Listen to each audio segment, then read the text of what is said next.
할렐루야. 오늘은 시편 19편 말씀으로 함께 은혜를 나누기 원합니다.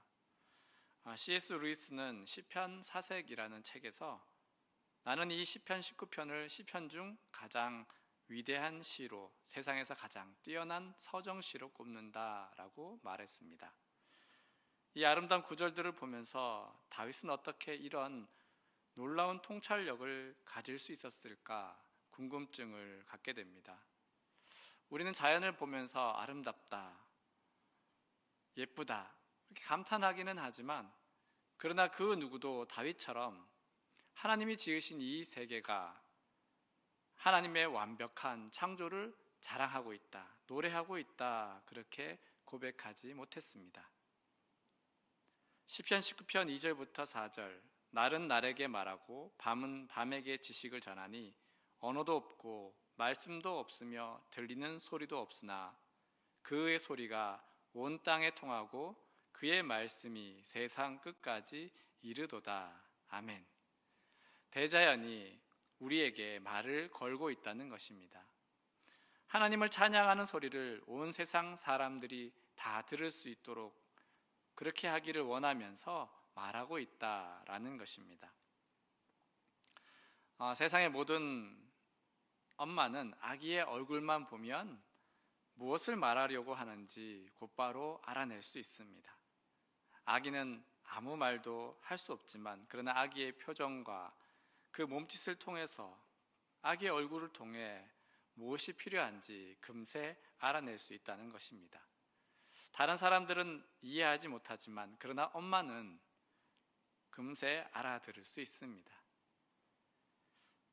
여러분, 혼자 말하는 것을 무엇이라고 합니까? 혼자 말하는 것, 독백이라고 합니다. 그렇다면 2명 이상 서로 말을 주고받는 것을 무엇이라고 합니까? 대화라고 합니다.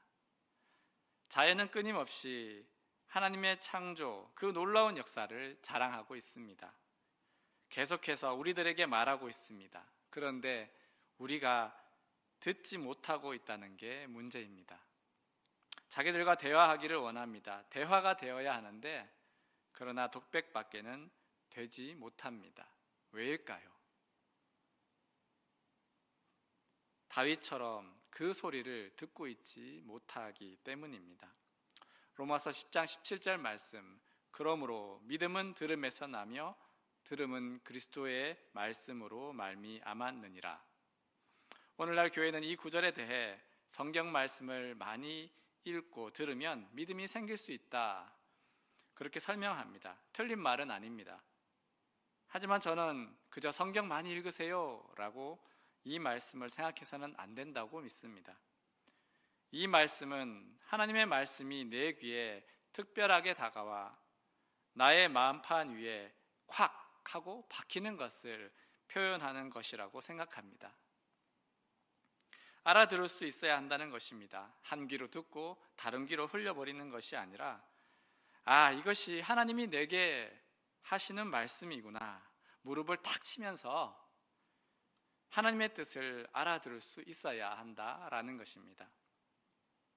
평소에는 그냥 그렇게 별 의미 없이 들었던 말씀들이 어느 날 내 마음속 가장 깊은 곳에 절대로 잊혀지지 않을 하나님의 음성으로서 내게 개인적으로 특별하게 하시는 말씀으로 다가와서 콱 하고 박힐 때가 있다는 것이죠. 그때가 바로 독백이 아니라 대화가 되는 것입니다. 로마서 10장 18절, 그러나 내가 말하노니 그들이 듣지 아니하였느냐. 들었다는 것입니다. 우리는 말씀의 홍수 속에서 살아가고 있습니다. 누구나 성경책을 가지고 있고, 성경책이 부족해서 큐티책, 묵상집, 에세이, 온갖 신앙 서적들을 찾아서 읽습니다. TV를 틀면 기독교 방송에서 내노라 하는 목사님들의 설교를 온종일 들을 수 있습니다. 얼마든지 말씀을 들을 수 있습니다.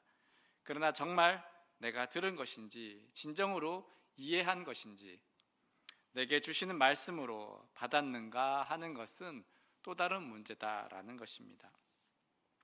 여러분은 평소에 하나님이 주시는 말씀을 어떻게 듣고 계십니까? 주님은 이런 우리들을 안타까워하시면서 우리가 잘 알아들을 수 있게 읽고 이해할 수 있도록 율법을 주셨습니다. 하나님이 우리와 대화하기 원하셔서 율법을 주셨다라는 것입니다.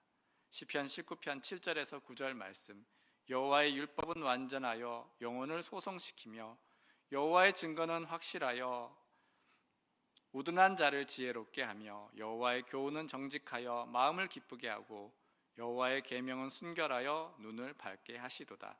여호와를 경외하는 도는 정결하여 영혼까지 이루고 여호와의 법도 진실하여 다 의로우니. 아멘. 여호와의 율법, 증거, 여호와의 교훈, 계명, 도, 여호와의 법. 표현은 조금씩 다르지만 모두 다 하나를 가리키고 있습니다. 율법, 하나님의 말씀입니다. 하나님의 말씀이 순금보다 더 귀하고 송이꿀보다 더 달콤한 생명의 말씀이 된다라고 다윗이 고백하였습니다.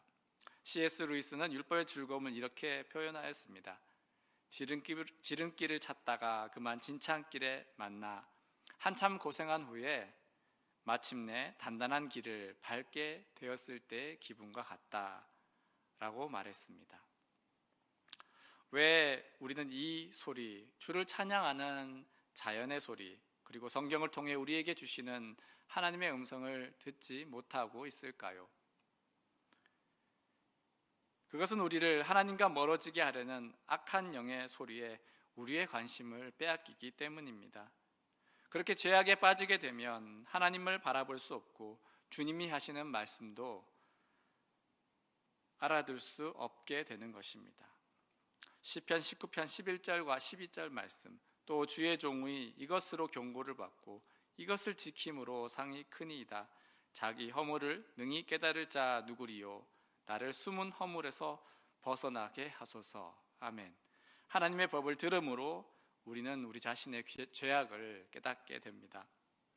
우리는 말씀을 통해 하나님의 인도하심을 받으며 주님과 동행하는 삶을 살아갈 수 있습니다. 그러므로 그 어떤 소리보다도 하나님의 말씀에 귀 기울이며 살기를 힘써야 할 것입니다. 주님 말씀의 채널을 맞추고 주님과 대화하고 언제나 주님께 순종하는 삶을 살아가실 수 있기를 간절히 축원합니다. 이것을 통해서 우리도 다윗이 했던 고백을 주님께 올려드릴 수 있으면 좋겠습니다. 시편 19편 14절 말씀, 현대인의 성경입니다. 나의 반석이 되시고 나의 구원자가 되시는 여호와여, 내 입의 말과 내 마음의 묵상이 주가 보시기에도 기뻐할 만한 것이 되게 하소서. 사순절 기간 우리 마음을 빼앗는 세상의 소리들로부터 멀리할 수 있기를 바랍니다. 구제와 기도 그리고 금식을 통해서 경건을 실천했던 우리 믿음의 선배들처럼 세상의 즐거움과 유혹에서 떠나 오직 주의 음성 듣기만을 희망하며 자신을 지켜 거룩한 생활을 하는 그런 소중한 시간으로 삼으실 수 있기를 주님의 이름으로 축원드립니다. 아멘. 기도하겠습니다. 사랑해 주님 감사합니다. 우리의 이 거룩한 사순절을 보내는 시간, 우리가 무엇에 관심을 가지고 무엇에 힘써야 할지 돌아보는 시간 되게 하여 주시옵소서. 우리를 유혹하는 세상의 소리, 즐거운 소리들, 우리를 죄악으로 이끌어가는 악한 영의 그 유혹들을 하나님 우리가 흔들리지 않게 하여 주시고, 이때 주님의 죽으심과 부활하심을 묵상하는 이 거룩한 절기 가운데 우리 자신을 지킬 수 있게 하여 주시옵소서. 하나님, 우리 닫혀진 귀를 열어주시고 우리의 마음을 주님께 온전히 집중하여서 하나님이 기뻐하시는 거룩하고 경건한 삶으로 변화되는 복된 기간 되게 하여 주시옵소서. 우리의 주님의 음성이 우리 마음에 들리게 하여 주시고 그 말씀을 우리 마음에 새겨서 늘 주님과 동행하며 그 놀라운 은혜와 축복 속에 하나님 주신 그 놀라운 사랑을 느끼며 살아갈 수 있는 우리 소망의 성도들 다 되게 하여 주시옵소서. 축복하며 예수님의 이름으로 기도드립니다. 아멘.